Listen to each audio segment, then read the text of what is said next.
So all we gotta do is come up with a crazy stunt and we win those tickets. It's easy. I don't know, Keenan. I heard the guy that won last year skateboarded butt naked into a pool of cockroaches. Oh, please, that's nothing. What? Hello? Funk 107? Yeah, I would like to enter Macho Mike's Bonkers for the Bulls contest. Oh, my name? It's Kale. Kale Kimball. This Saturday? Oh, yeah, I'll be there. Yeah, definitely gonna be crazy. Okay, bye-bye. It's all set. Now all we gotta do is come up with some kind of a crazy, dangerous stuff for you to do. Don't you mean a crazy, dangerous stuff for us to do? Cal, we in this 50-50, man. I made the phone call, so you get to do the crazy, dangerous stuff. Oh, 50-50. Hey, now let's get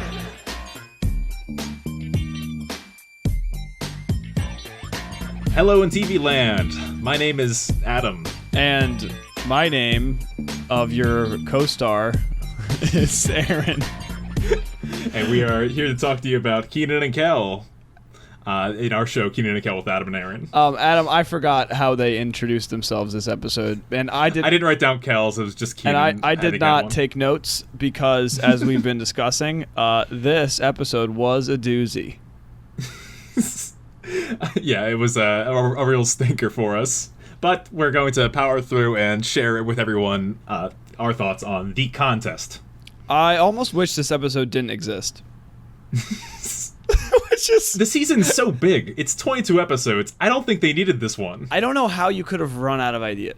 I really don't know. Like, with these two personalities, like with Keenan and Kel, there's literally endless ideas. I don't know how this one made it. Yeah, no, it's a real bottom of the barrel one, isn't it? So this is season 3, episode 16, the contest. The production staff behind it's very interesting. It's the director was Howard Storm. That sounds like the director of Thunder Gun from It's Always Sunny in Philadelphia. Like that's just doesn't seem like a real person. He has one feature film, Once Bitten, starring Lauren Hutton and Jim Carrey. But he did 4 episodes of Keenan and Kel. And they're not good episodes. Bag and Sag and Kel, Safe and Sorry, Haven't Got Time for the Paint, and now the contest. Oh my god, this guy was the worst ever of all time.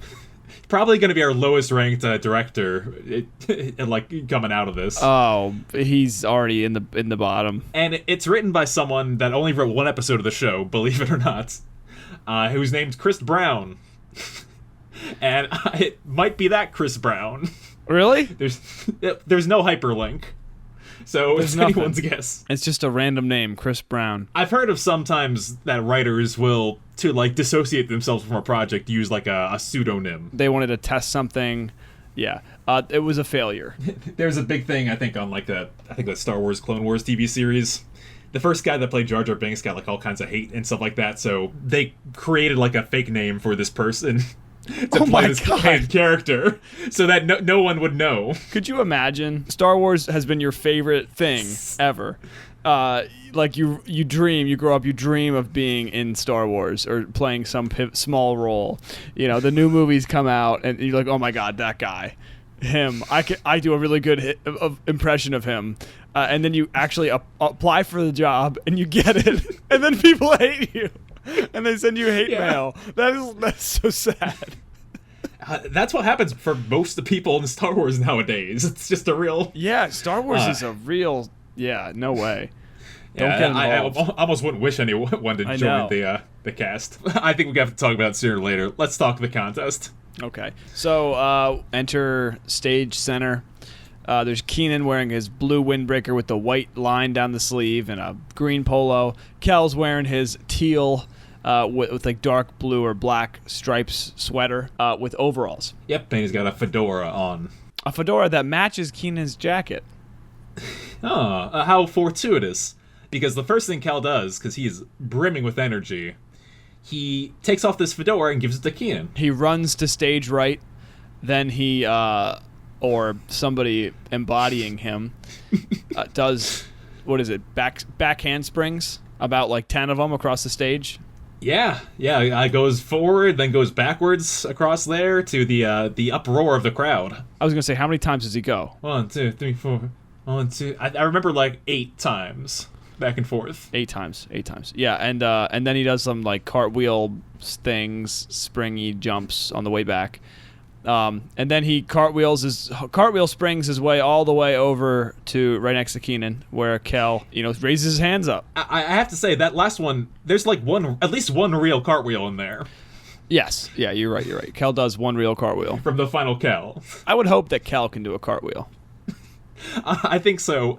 I was thinking about that the other day. Like, if we ever got Keenan or Kel on the show for an interview, I'd ask about Kel's current physical well-being. If he's okay. From all these stunts, yeah. Yeah, all these stunts in his youth. All the energy. A lot of my students I have right now, they literally just bounce off the walls all the time. And I'm like, and they get no sleep. Like, I asked them how much sleep they get. They're like 4 hours. I'm like, what are you doing? And the kids are just up on their phones. But they have so much energy. And I'm just like, well, you need to conserve that, people. Like, you don't just have an unlimited supply of energy. Like, that's not how this works. Yeah, don't burn out early. Yeah, no, it's like, I think that's a thing, right? In track, we used to say we lost life points if the workout was really hard. Like, oh, I lost some life points today. It's like, you probably lost days off your life just from the physical strain. Anyways, I hope Kel's doing okay. Me too. Save your talents for tonight's show is what Keenan says to him. I would say a fitting interlude into the show. Keenan is very impressed with Kel, but he's also, you can tell, already trying to... Let's get down to business. Keenan's like a good capitalist, He's like, oh, let me harness those energies and move them into something productive. Yeah, let me use your talents to better myself. Yes, that's pretty much Which is what the rest of this episode is about. Maybe that's what this whole series is about. It's like... Worth mentioning, how do you define a talent? Oh, that's a good question. Talents are things you're born with. Skills are things you develop. Well, that's how I like to see it. Although in the business world, people say talents in terms of like skills. So it's very kind of convoluted. I don't know. I think talents are overrated because you can work towards a lot in life, but that's coming from somebody who's not like musically gifted or talented and artistically talented, and If you ask me, talents oftentimes, well, there's some upraising and genetics that go into it, but it's a roll of the die. You can't always control your talent. Sometimes people can like fold their tongue in half, and some people can't. Right. Well, yeah, that's just straight up genetics. But yeah, like I have a vivid imagination, but I don't know if that's a talent. It's just like a trait. This happens a lot in like tabletop games and stuff like that, where they're like, what's the difference between studying and surveying? Well, in the literary world, nothing. There's synonyms, but in this game, they're vastly different skills. Right. I think kids they resonate with talent shows because you could have like the nerd go up and do something nerdy, and he's like well respected for being talented, and then you have somebody else go up and they do something athletic, and it's like, well, that's also talent, so it's almost like something that you can put on display for other people. It's a fun way of comparing and contrasting what other people are good at. Yeah and everybody has their own talents, unique set of talents and gifts. It's like that. You can develop many things. Like if you wanted to do a cartwheel, unless you have some condition. I always thought of talent shows as kind of like a development of like basically skills and interests. Yeah, what are you interested in enough to like be decent at? Yeah, or to do something semi-impressive. Or a showmanship. I think that's also part of talents. And I think yes, it's something that takes place on stage in front of people. Yeah. Whereas other, like being a gifted songwriter, it's like, well, that's something you work at. But you could also be channeling the muse, so to speak. I would say you're showing your songwriting talent when that song is being performed. I think talents are almost more so for like like a kid's way of seeing like, oh, you could be really good at things in the world. Yeah, I guess so. You have an aptitude for this. Right, aptitude. Yeah, that's a good way to describe it to a child. All right, well, let's not waste any more time. They're in Rigby's.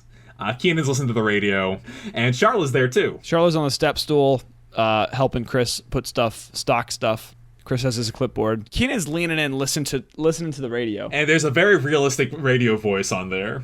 Oh, it's horrible. It's a Chicago Bulls game. Right, and so he's listening to Michael Jordan and all the Chicago greats who are still around at the end of the 90s. Ron Harper. Yeah, Ron Harper. And then Charlotte, of course, turns around and says, like, gee, Keenan, thanks for all the help you're offering us. He's, basically slacking off at work as usual. I think Michael Jordan scores 2 points, and Keenan starts cheering. That's my boy. And as he does that, Kel enters. And Kel's like, "Oh, stop it. You're embarrassing me." Which is really a very nice moment. But now Key's like, no, I'm talking about the radio. And Kel's like, "Oh, it is a very nice radio, but I'm a bigger fan of the cash register." Yeah, that's pretty funny. Kel's like looking around because he thinks that the Chicago Bulls are like in Rigby. He doesn't understand the concept of radio, I suppose. To Charlotte is just like, Kel's like, "Is Michael Jordan here?" And Charlotte's like, "Yeah, he's right next under the cash register next to Shaquille O'Neal. Mm-hmm. I do think that these guys met Shaq at one point. I'm pretty sure. In Good Burger. Oh, well, of course. That's where that memory's coming from. Shaq. Yeah. That must be awesome. Like, think about it. Like, there are these 2 young kids, and they have a TV show. Like, literally, like you have a TV show with your best friend, and then you get to meet like Shaquille O'Neal. Like, these guys had the best childhood. I mean, I'm sure there's some difficulties, but I mean, come on. What's better, going to school or being on TV? I agree entirely. Yeah, nothing beats like having met Shaq before. I know. Oh my gosh. In his prime. So cool. Right. Like when he was Shaq. Not like when he was Mr. Gold Bond or Icy when he Hot. was Mr. Shaq versus. Shaq. Oh man, I love that show. My favorite was when he got in a NASCAR. Like a little. Oh man! And the NASCAR drivers are like pretty short. I remember him doing like the spelling bee.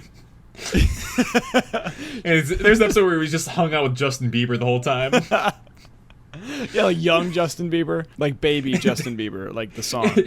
Shaq was to Justin Bieber back then as Keenan and Kel were to Shaq in Good Burger. Pretty much, yeah. Chris asked Keenan for help moving some heavy boxes, and Keenan fakes an injury. Great work ethic. Chris is just like, "Charlotte, can you help me?" And she's like, "Sure, I wouldn't want Keenan to aggravate his fake injury." And they stick their tongues out at each other. Yeah, it's weird because, I feel like 10 episodes ago, there was like a hint of maybe a Charlotte Keenan romance. But they've been nothing but kind of mean to each other since then. Yeah, I do want to say under Charlotte's apron, she's wearing a shirt that kind of looks like the Microsoft background, but it's like You mean the field? Yeah. It's like the sky and the field. Did you know that's a real photo? Oh yeah. There's like a history behind it. I think 60 Minutes did like a. It's like that. Isn't that something 60 Minutes would do? It is. Yeah. No, the history behind the. Yeah, in Spokane. It's like. Okay, so then in enters a character that we've seen before briefly. Oh yes, it's the old lady. Yes, but she's very demented. Yeah, I think that's the word for it. She's like a Dementor, basically. She's called Old Lady Customer here, which is incorrect. She had a name way back when. Yeah, she's kind of replaced Ethel Quagmire. She's got that grandmotherly, like loving, nurturing. And we've realized that was the case when they moved to California from Florida. They couldn't bring Ethel with her. Right, that's probably yeah. And so instead they're like, this woman, they've made her kind of really stupid and flighty. Yeah, she says, "Do you sell groceries here?" And they're like, "Yeah, this is a grocery store." "Where are the groceries?" And Keenan goes, "Turn around and everywhere you look, there is a grocery," which I thought was a great response. Yeah. Yeah, that's happened to me all the time at Dollar Tree. Is this a dollar store? How much does this cost? Yes, I see. It's like, oh. Excuse me, young man. I love that. A couple notes about the radio program that Keenan's listening to. The Bulls game is interrupted by an advertisement. Who's running this program? Macho Mike. I think it's called Funk 107. Yep. Is the radio station. Yep. Macho Mike at Funk 107. They announced that there's going to be a contest. I don't know if they said when, but it's on Saturday. And the winner is going to get Chicago Bulls courtside tickets. 2 courtside tickets in a contest called Bonkers for the Bulls. Keenan and Kel are far more interested in listening to Macho Mike than helping old Miss Customer here. Yeah, she's reaching up to the top shelf to get a grocery and ask for Keenan's help, and Keenan's like, "Yeah, just a minute." That's what she says, a grocery, not a can, which it is. She says, "Can you get this grocery for me?" Yeah, and they're like, "No, in a minute." And then you hear this crash in the background. They're listening and getting the details. And then they like eventually pan over, and she's just like lying on the ground with a bunch of cans on top of her. Like a mountain of cans. Yeah, like she fell, and all the cans fell. Yeah, Keenan says to Kel, "Did you hear that?" And Kel's like, "Yeah, it sounds like a bunch of cans falling on some old lady." Now the Bulls are playing live. Courtside tickets. Can you imagine it? I'm trying to imagine it. Kel. Okay, wait. This episode, like, Keenan and Kel look so much younger. Well, at least Keenan looks younger than last episode. Let me look at the production order. This one, interesting. I don't know everything about production order. Sometimes they're made out of production order, but the episodes aren't always made in the order they air. Or even the order that they're listed here. This is episode 306 by that count. Oh. And the last one, the limo, was called episode 320. So, if you go by that, this episode was made very early on in the season. Right. And wasn't aired till later. Yeah, it's bad. It probably wasn't aired until later because it was bad. Well, we were talking about the limo last week and how, like, the directors must, like, the good writers must hold, like, all the budget. Right. Because this is not, I would not call this a budget-heavy episode. No.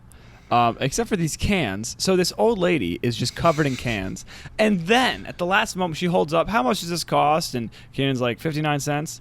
And she's like, oh, okay. And she's not bothered at all that all these cans fell on her. And then at the last moment, another can falls. Like, almost on her head. And it bounces the other way. But, like, that almost, like, actually hit this old woman in the head. Yeah, it reminds me of the music store last episode. How the speaker falls at the end and there's kind of like a real flash of lightning from it.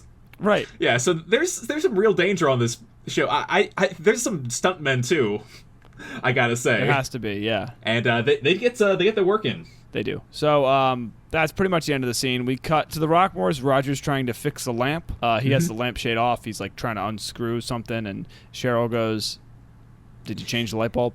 And then tells him there's a light bulb in the kitchen. So he goes to work on that. Keenan and Kel are talking about the what happened last year for this contest. And who got the winning tickets. A guy jumped butt naked into a pool of cockroaches. Oh, sounds like Fear Factor. Oh yeah. Oh. What company wants a pool of cockroaches anywhere near their store? How does that happen? Yeah, that's a good question. Yeah, because they'll just get out and then they'll just keep breeding. Adam, and you'll I have an answer forever. for you. I have an answer for you. The people who wrote this script and came up with all these lines and stunts have the imagination of third graders. Chris Brown. I'm sorry, Chris Brown. This is not the best episode. You totally underestimated the audience here. I mean, this is an audience who last season around this time saw Keenan having a hot dream where he's dancing with his substitute teacher in the most like this is a young adult show. Like, this isn't just like the goofy cartoon show. I would say the age range for this episode is shooting real low. Way too low. They don't understand the audience. Very simple premise. Yeah, it's almost like in a vacuum compared to the rest of the show. So Keenan calls up the contest, Funk 107, Bonkers for the Bulls, and he says, "My name is Kel Kimball." Yeah, okay, great. He signs him up, and he says to Kel, "Hey, we're in this 50-50. I made the phone call, and you do the craziest, dangerous stunts." Which just makes you really think this episode is going to be Keenan's fault. Yeah, I think so. It's also a mean episode, I gotta say. This reminds me a lot of Who Loves Orange Soda? Yep. Where it's kind of like Keenan playing a very mean and nasty prank on Kel, basically. Using his friend. I mean, like, Kel entered and Keenan was like cheering. You know what I mean? For the Bulls. And Kel goes, "Oh, Keenan, you're so kind." And then Keenan goes, "No, I wasn't cheering for you. I was cheering for the Bulls." Like, maybe Keenan should cheer for Kel every now and then. He should psych him up a little bit, especially if he's doing this thing for him. Yeah. No, he's just using him. Yeah, he's really using him in like a bad way. This whole episode, they sit down and think of an idea for the contest as Roger's repairing the lamp behind Keenan. Good little gag here. The light bulb, as Roger plugs it in, turns on just as Keenan gets his idea, and it's framed right behind him. Yeah, it's a fun gag. Fun gag, and then you're like, oh, his idea is not that good. Because what is his idea? They don't even say. So we go to the kitchen. Keenan's made a giant bucket of gelatin. A bucket.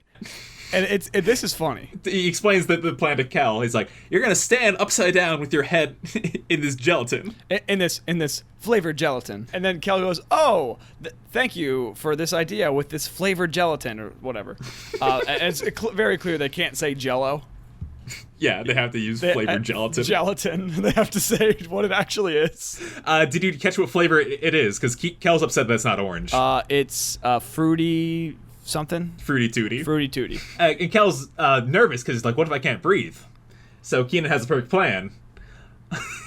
The moment you can't breathe any longer, just click your heels together and I'll pull you out. Kel says, well, it sounds like nothing could possibly go wrong. Right. And he looks at the audience. Again, Again, he breaks the fourth wall. Yeah.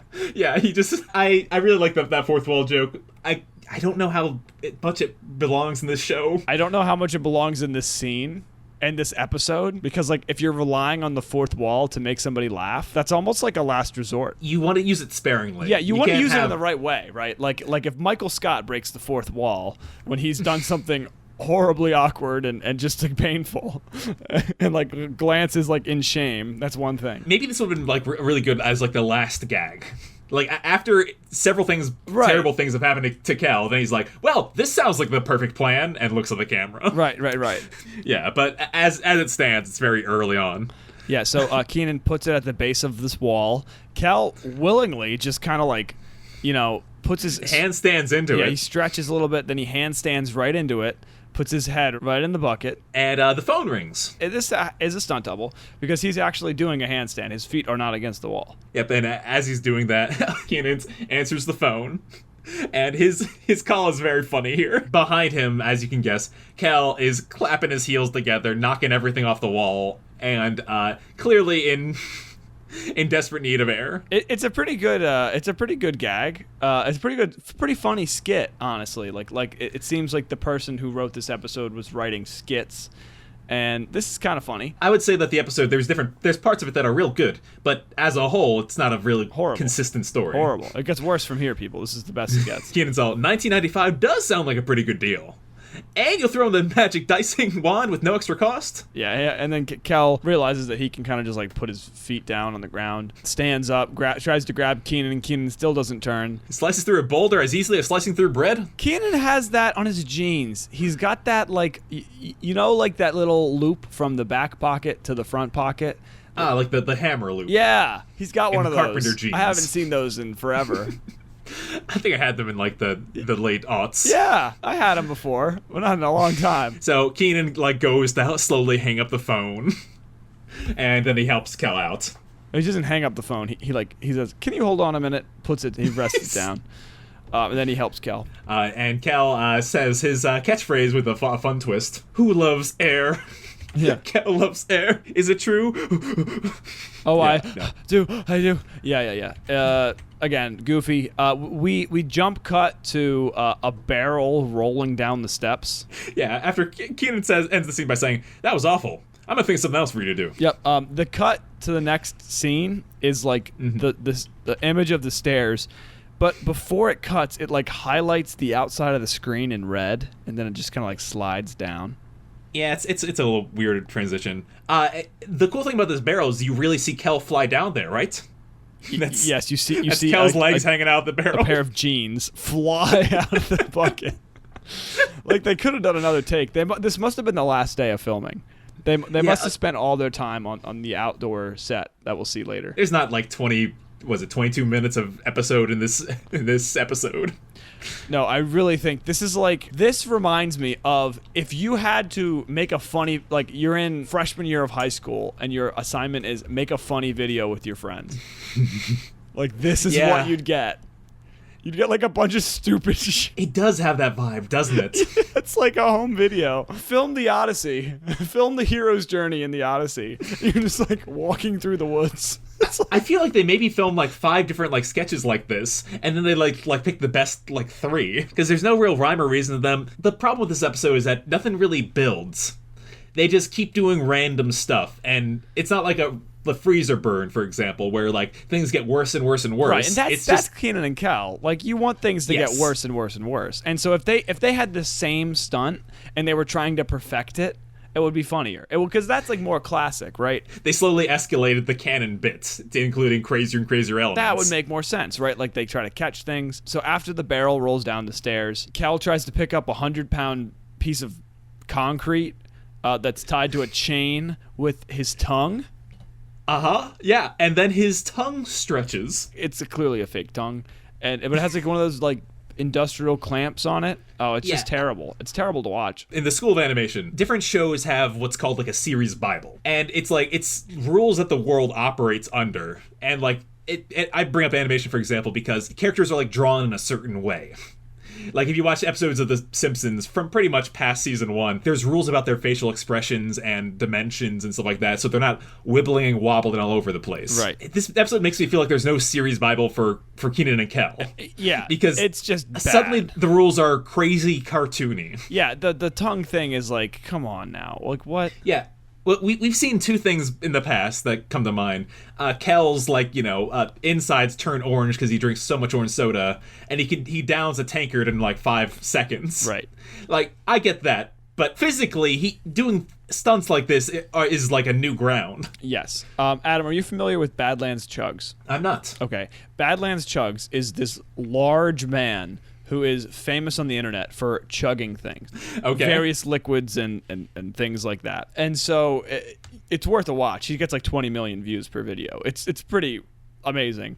I'm sure. He just broke the Guinness World Record for chugging a 2-liter. So he pours the 2-liter in like this large vessel, and then he drank it. Take a guess of what the world record is for chugging 2 liters. 2 liter? Is it like, all right, I'm going to guess like 7 seconds? No. 3 seconds. Nope. Less? 15. Yeah, okay. So Kel, it would be impossible for him to drink. What did he drink? A 2-liter, let alone a tankard in a third of that time. I think I commented on that. Nobody saw it or understood it. I think I said, not orange grog, though. Something like only like 2 people would ever understand that. Me and you. I'm sure our audience would really like that. Yeah. I'm going to find him on Twitter. If you guys see those share. chugging videos, just keep commenting, like, do orange grog next. Orange grog. Orange grog challenge. That'd be great. They, like, cut the Kenan and Kel scene. Yeah, absolutely. Win a free dinner. Right. For your table. Okay, what's the next stunt? Even Kel's hesitant about this next one. Which is, I don't even know what the goal is. Yeah, what's the talent here? Stupid. And they're not even doing a good job explaining things. They're like trying to, I guess, discover talents that Kel has, or just have him do really stupid things and pass him off as talents. So this one is, Kenan says, it's just a little cantaloupe that I'm going to slingshot at high speeds at your gut. Stop being such a wimp. And Kel's just like, okay. And then Kenan has this rig, this like cannon rig. Like a giant slingshot. Yeah, so he just pulls it back and then lets it fly. Kel ducks, of course, because he's intuitive. And then it flies right through the kitchen door. Yeah, I was expecting it to open up, so I thought funny with like just made a hole in the door. Yeah, it just went straight through. And then Roger walks out, and he has like cantaloupe on his head and all over him, because clearly it hit him, because he was standing right there. Yeah, but what's funny because it hit him, but they didn't even add a sound effect for it. No, they just had Roger walk in with cantaloupe all over him. I'm telling you, Adam, either the editing was rushed for this episode or the filming was rushed. Like, something feels rushed. It does. It feels. I feel like they made this at the end of the week of filming week. Yeah, it's like a Friday afternoon. Like, we got to get this done. I never started this counter, and I feel bad about it. But add another thing that Roger got hit in the head with. That, I mean, we gotta go back and look at those, because that's quite. There's so, I feel like it's over like a dozen at least. We cut to Rigby's with Charlotte and Chris. Charlotte says, I like this scene a lot. It's so random. Charlotte goes to Chris, hey Chris, our milk is expired, and he goes, oh, that's too bad. He's like, let's see if it smells bad. He smells it. He's like, oh, that's terrible. Well, I guess we should see if it tastes bad. Yeah, then he takes a sip of it and gives the carton to Charla and says, Charla, can you take all the milk off the shelves? I'm going to go into the back room for a while. It looks like he just changed consciousness. He's like, He's got like 1,000 yards there. Yeah, something bad happened. Funny scene, a little random, but funny. But it does inspire him to go into the back room where Keenan and Kel are doing another stunt. I love Chris's desktop computer because it doesn't have a stand. It's just kind of like sitting there. He reaches into his drawer and he pulls out his Pepto-Bismol. Except it's not. It's a knockoff. The grocery brand. Kel's sitting on a probably a 3x3 foot cube of ice. I'd say that's about right, yeah. Which they probably could have bought Bulls tickets with the money they spent on. Ice is expensive. That ice has to be expensive. Yeah, how'd they get that much ice? It's stupid. Again, another stupid thing in this episode. This happened way back in season 1, if you remember. Specifically in Safe and Sorry. On the counter, Keenan was playing with like this like marshmallow hotel type thing. And there were several gags throughout the first season that were like, they're just playing with whatever props they found. This episode feels like that. They're just playing with whatever props they found. Yeah, but I think we're far enough in the show. Right. Why is that happening? That they shouldn't be doing that. No. Like, this is not like Bush League amateur hours. This is season 3 of Keenan and Kel. Like, they're at the height of their powers. This is the season that started with 8, 9, 9, a 10. Like, there were some killer episodes in the beginning of this season. I agree. I think they front-loaded it. It seems like they front-loaded it because the back half is not impressive. It's order 306 in the production order. Maybe they just took it out because they had too many stinkers like in a row. They wanted to hide this one in March, not like their prime time. Cal's all, I can't feel my butt. He's sitting just in his underwear and socks and slippers and hat. Yeah, no shirt, which is, it's like, okay, fine, he's not wearing a shirt. But there's a lot of not wearing shirts in this episode. I do want to point out that the boxer shorts that he's wearing are the same ones that he wore in Finding Things, Doing Things the Hemingway. Well, there you go, a cross-reference to our favorite episode. Yeah, one that actually made sense for us to bring it up this time. Adam, here's what we should do. Here's an idea as we finish out this show. I know we still have a whole other season and then some. We should go back and listen to our episodes. We should choose like the top 5, listen to them, and then rewatch them and re-review them. Ooh, that's not a bad idea. And have the audience do it with us. We'll get there. But Doing Things with Hemingway, I feel like that's got to be on there. Yeah, I feel like I owe it more attention. I need to just rewatch that. I need to show it in my class. Like, show my students, like, this is a work of art. I need to teach a college level class on Doing Things the Hemingway. Just that episode. It's like chasing your dreams. It's just like such a crossroads. It's a cornerstone of the entire series. That episode is so good. It's not, though. That's the problem. It's a very average episode. We made that episode good. Exactly. That's the important part about it. That's right. Cal's all, I can't feel my butts. Keenan's like, why would you want to feel your butts? It's just stupid. Snore. He's got a timer, and he's like trying to see how long Cal can sit on the ice, which is like an actual talent, but he also says like, all right, just another half hour. Like, what's his metric? What's he's basing this off of? No idea. Charlotte comes in and just kind of calls Keenan on his manship of Kel. He's just kind of like using Kel. I like the Charlotte Keenan friction in these moments where she just kind of really makes Keenan look stupid and feel bad. She makes him feel bad. Oh, Adam, there's a really good close-up here where they cut to Keenan, who has the timer. There's that picture of Chris's mom. Ooh. Or Mrs. Rigby. This is much better quality than the last time we encountered this. That's right. Do you have Paramount Plus? Are you watching along? Nope. Okay. I go off of memory and my notes. Oh, my God. Photographic memory. I've been doing this whole show. Haven't you noticed? I mean, I kind of have, but I didn't think you had anything pulled up, but you're like, oh yeah, it's a much better picture. I'm like, what are you talking about? How can you see it? From what I remember seeing, this one versus the oh You my Dirty gosh. Rat. Okay. There was a good Charla line here, but I kind of forget what it was. I just came back here to tell you someone needed to sit on the block of ice, but as per usual, I see you have that covered. And then Keenan's like, I'm Charla, I'm a witty comment. I don't even know. Cal hops off the ice because he can't take it any longer, and he's like rubbing his butt against stuff. It's weird. Charlotte's basically like, face it, Keenan, you're not going to get those Bulls tickets even if you taught Cal how to fly. And that inspires another light bulb moment for Keenan. That's right. He's like, I know. Charla, let me show you out. Yeah, he says to her, oh, leaving so soon? And like pushes her out of the room. He's such a jerk. Yeah, he's mean to everyone in this episode. He's uncharacteristically mean to everyone. And he's just like got evil hand like rubbing thing. Oh my God, there was a video, I just saw it. It was like of Jeff Bezos. They're like, does this make you want to go further into space? He was like, absolutely. He like actually had like an evil laugh. Oh, wow. That was scary. It was like a Yeah. real evil laugh, not even like a fake one. Like, I think he's actually evil. You think his laugh just is evil? Like, I think he's a villain. Like, I don't know what game we're playing. I but don't disagree. Once you accumulate that many billions, I mean- we're not on an Amazon podcast. We can say that. He's like, we're going to space. I'm like, what, dude? He had like a cowboy hat on. It was terrifying. Anyways, so cut to, after the commercial, we cut to the Funk 107 FM outdoor Macho Mike show. Keenan and Kel roll up with a cannon. Don't ask me how they got it. A cannon. A stage cannon. Yes, large enough to fit a person inside of it. Okay, describe this set for us, Adam. There's a large crowd of people sitting in fold-up chairs in front of a stage. Behind them, there's a giant banner. There's a manager running around, and there's Macho Mike. I'll describe the manager later. But Macho Mike is a what I will call an ordinary dude. The opposite of macho. He's like me. He's like...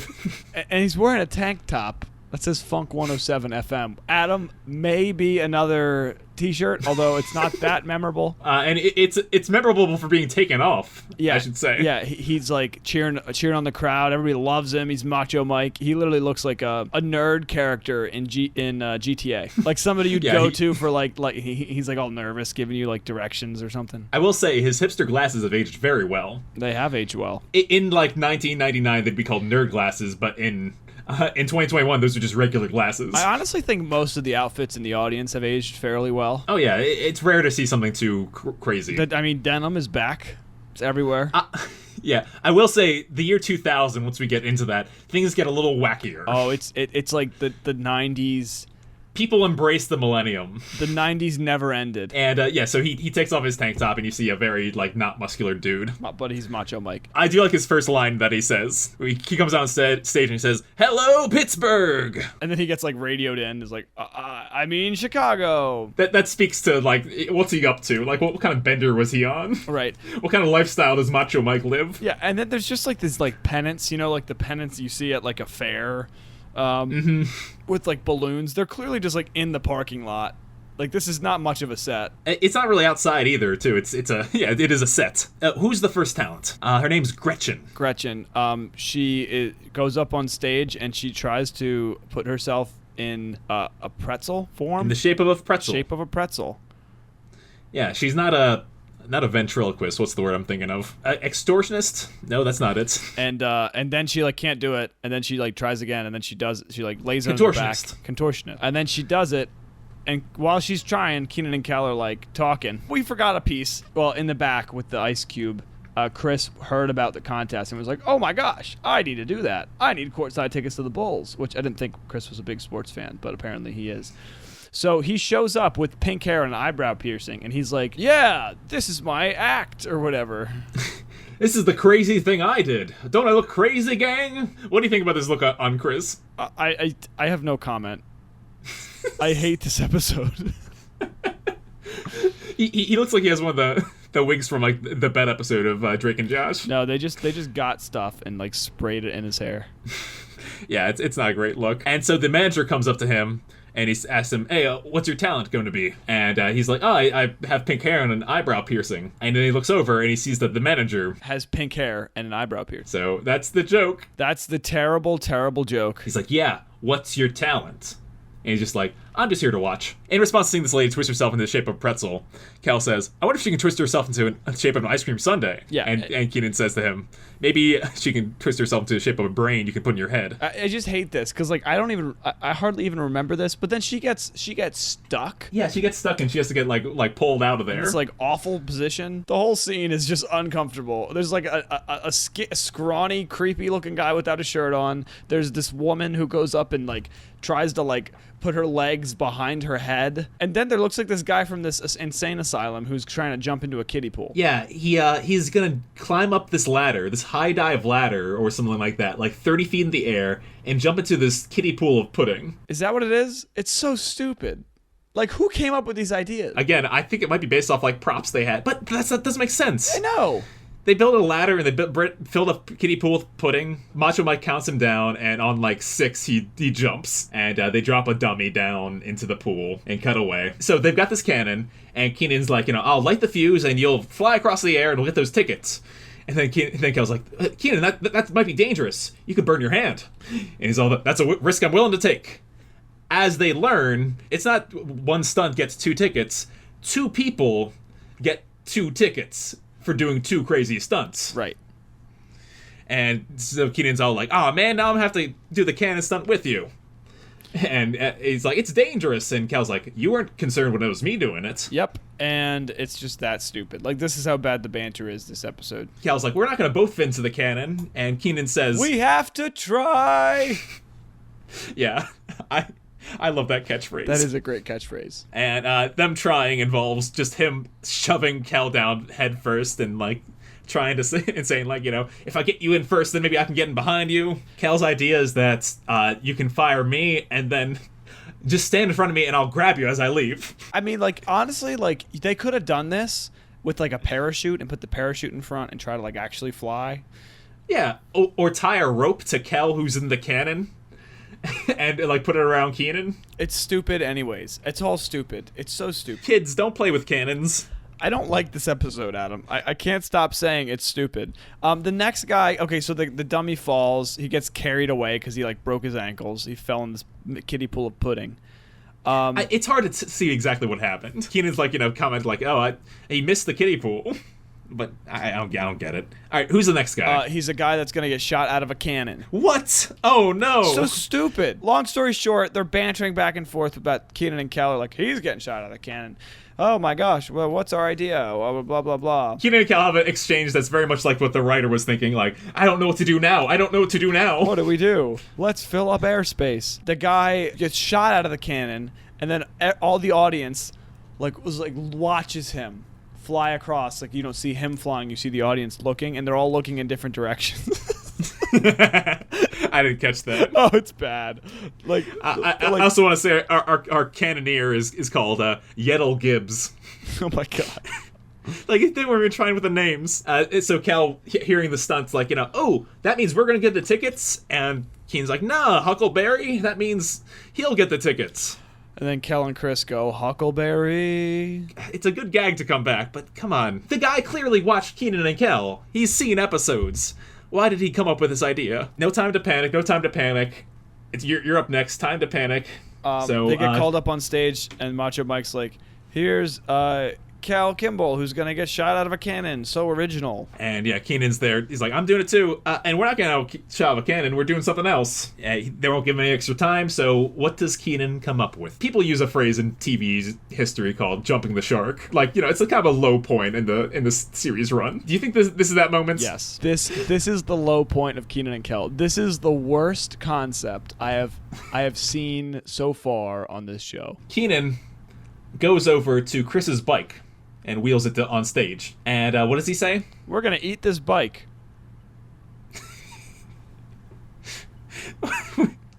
And he's like, come on, Kel, let's eat this bike. And then they start eating the bike. Cut to the Rockmore household. Keenan and Kel are sitting on the couch, rubbing their stomachs, because they ate the entire bike. And now they're sick. Kel goes, at least you didn't swallow the bell. And he touches his stomach and the bell rings.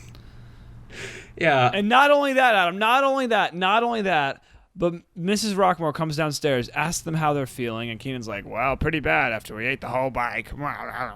And then Mrs. Rockmore says, well, it's too bad you guys can't go to the game after you won those tickets. Yeah, so we're going to go instead. So not only did they eat an entire bicycle, but they won. Yeah, they won for consuming a bike. I am so upset about this episode. Aaron, if you saw someone eat a bike, would you say they win a talent show? You cannot eat a bike. I guess that's where the logic falls. You cannot eat metal. You can't. It breaks all the rules of the show. You can't if they do broke that. apart the bike and swallowed the bike, people swallow swords and stuff, like, fine. Or if they literally put it into like a blender or something, but It's it's one giant piece of like titanium metal. That was the laziest. They could have thought of anything. Like, they could have grabbed the balloons and started doing like helium jokes. The whole premise is just bad because there's no build up. It could the final answer could be anything random. They could have been the ones with the ladder and the pudding pool bit. Like, it doesn't matter. Random is not funny. Random can be funny, but random is not funny in this instance. No, I think it's just scattershot. It's like all those list episodes early on where it's not a joke. It's not a joke. I did like seeing Roger being super excited to go to the Bulls game. Yeah, he was really excited, and then he was like, "Oh, sorry, boys." But it is kind of fun. They're like dressed in red and black, and they're ready to go see the Bulls. It's kind of fun. It's the happiest I've seen Roger, I think. I know, it's actually awesome, which is cool that Keenan and Kel were able to make Roger happy. But at the extent of the quality, the sake of the TV show, like, the rules are broken. Was it worth it? No, this episode was not worth it. This episode should be stripped of. Like I'm not one to say like we need to burn books or we should remove this from here, but this one is pretty bad. Yeah, I think it should be removed from the canon of the show. And then Kel says, "Keenan, you got something in your teeth," and then he pulls out a bolt. I want to say that it's so perfectly incorrect because episode 2 of this show is all about Keenan accidentally choking on a screw. Literally, that is the entire, like, and that's one of the best episodes. Yeah, it's a really great episode, and the whole premise is around that, and this spits in that face. It's like Keenan has a bolt in his mouth, and it doesn't matter. It's like disrespecting the sacred. Like, that's what this is. It's just like, it's a slap in the face to what Keenan and Kel stands for, and that's putting the screw in the tuna. Oh. This episode put the bolt in Keenan and didn't even care. I'm so annoyed. Did you have the audience final scene? I did, but I honestly don't remember what happened. I think I was so just upset by the bicycle endeavor. Really, nothing happens. They're just like, we owe Chris a new bike. We got into so much trouble this week. They didn't, though. Like, they didn't get into trouble. Nothing happened to them. The only trouble they got into was, like, medically. That's not funny. No, it's not. Like it could be, but like no. Like, they didn't end up in the hospital. It would have been funnier if it was like they ended up in the hospital and it was like, well, we really tried to eat that bike. Like, it's worse that they succeeded. Like, it would have been better if they failed. And then they like I think a better stunt would be if they took their cannon and aimed at the other guy's cannon and gave each other a high five midair. And like it's epic, like slow-mo. Yeah. But they both break their arms and most of their body. And so they're in the hospital, and their parents go to the game. Like, that's fun. Yeah. Like, they could have. I mean, if they were gonna build it up to be this ridiculous, they could have made it something that is that ridiculous. And to just go out on the laziness of it, Keenan asks Kel, get something else, and a third thing, and meet me there. That's so lazy. Come on, nickname Keenan. Where am I gonna find a third thing? Oh my God, that's so bad. Why do you gotta be so vague? I feel bad for the audience who watched this episode. Hopefully we took some of the edge off with our review. I hope so. I hope you enjoy watching us get upset. Or listening to us get upset. Honestly, I've watched my series of review shows. That might be some of the fun. Okay. Well, I'm genuinely upset, people. I am not faking anything here. Aaron, whose fault do you think this episode was? Keenan's or Kel's? The writers. Chris Brown's fault. Keenan's a jerk. Yeah, he's just mean this one. I don't like him. Sometimes he's very forgivable. This is not one of them. Adam, we should write a Keenan and Kel episode or two. Once we run out of episodes, that's definitely a plan. I think we can do that, yeah. I will reveal to you, there's one book that there's a description written for it online, but it was never released to the public. So that might be a good premise to kind of kickstart an episode. I love it. I think we should. We should call up Paramount Plus and try to restart Keenan and Kel. I mean, they restarted iCarly, and it's terrible. Yeah, I think it's a good idea. That show's always been bad. I'm sorry. That was the tail end of Nickelodeon. The problem I had with it was that it takes the part I don't like about this episode and like explodes it. It's Keenan being mean. The characters are very mean. Yeah. And all the adults in the show are mean, and there's no real lesson or morals or anything like that. And random. Like, they were in every scene, like every set.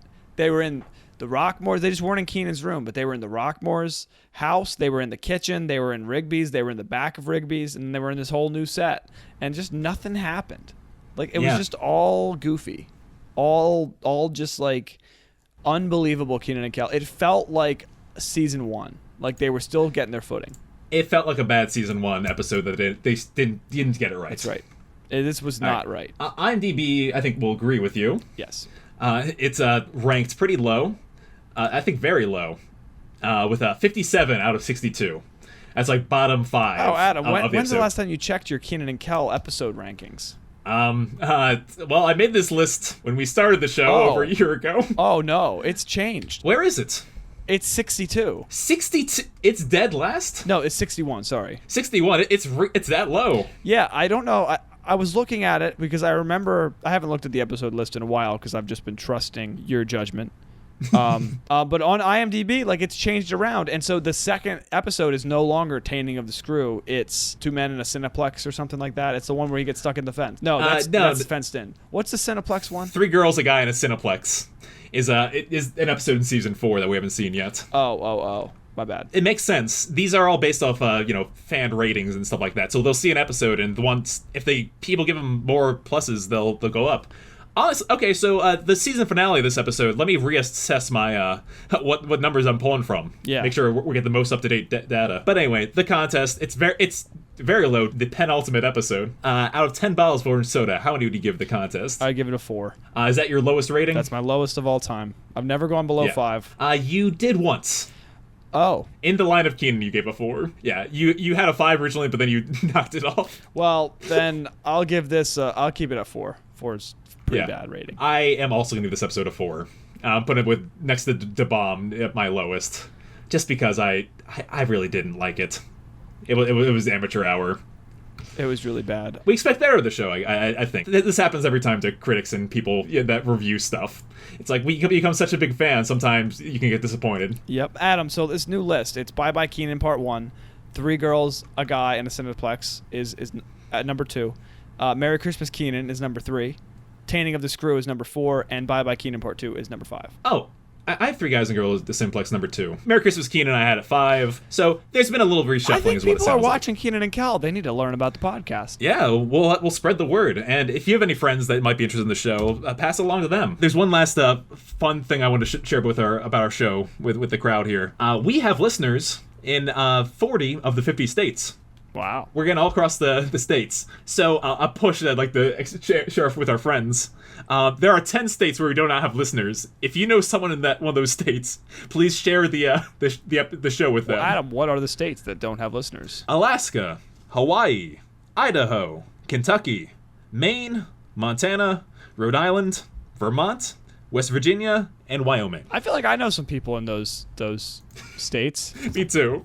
Let's share with some of our friends around. Let's get that out there. Yeah, let's get that out there. All right. Well, thank you for joining us for another Keenan Kel Adam and Aaron. I promise you, this next episode will not be as bottom tier. What's coming up next, Adam? It's called Picture Imperfect. It's an episode where we're going to learn a lot about a comedian from the '90s called Bill Bellamy. Oh, a real comedian? Yep, he's a guest star. Wow. Well, maybe I'll go watch some of his comedy. He had a very important role in another Nickelodeon program. We'll talk about that. Can't wait. Until then, here it goes to better episodes. Thank you for listening. You can send us an email at KeenanKelPodcast@gmail.com or leave us a voicemail at anchor.fm/KeenanKelPodcast. You can find us on Twitter, Instagram, TikTok, all at Keenan Kel Podcast.